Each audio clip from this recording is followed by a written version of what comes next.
Eğitim gereğine karga, karadan oğul kızlardan olurlardı teğenin. Yemi, buna özümü terbilesi. Uzun mektepten dolu geçmiş, üçüncülü kurulu geçmiş, gözlülük geveldiğin. Bu mektepten murunku denekleri, murunku bütün kurmak duvarlardan geceler. Murunku bütün veteranlar altınlarda duvarları oturacak. Uzun mektepten aslında o şaşmaya geldi o da etmişti. Hayda yaş keskendi. Burada arkadaşlar sayın okçulardan da dengeli. Okçular düşünüyor. Ulan anada. Ulan yaptı burada. Yemin bırakın. 11 sama 10 yıl kurun bütçelerden ben ait değerimiz yok. Ona çok özgürlüğün bütçem mektebin erdi. Unutmasalar.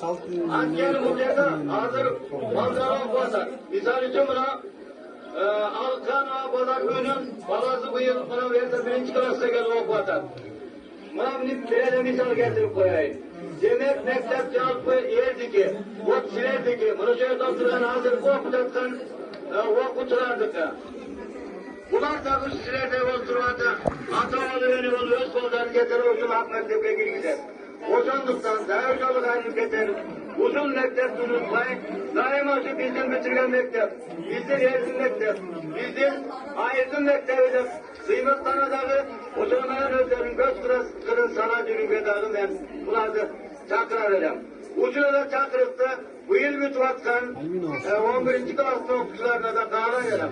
Antkeni, bunlar takım Kudayaman koysa 10 yıldan giyin gelip usul ece ağaylarında oturup usul derden özlerinin özlerinin bütken özleri bu yıl 1. klasda alıp gelgen buna bu 1. klasda okutular veren yol uzat.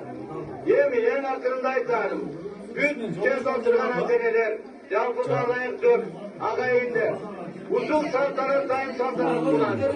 Usuldan mektep saltanatlar böyle versin. Hatırlatsın, gelip yaptık, munattığımızda olup, korksuluk olup, buna bu elepçili, hareket, elepçilindeki programlar, işgalçılık isimleri, usulardın üstünde dayanamayan mektepler. Var bolukla verler.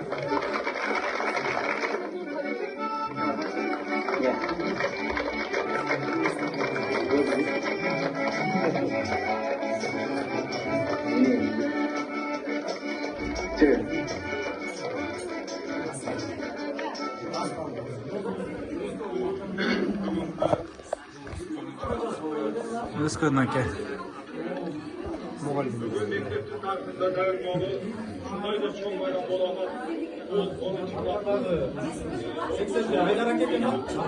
Oh.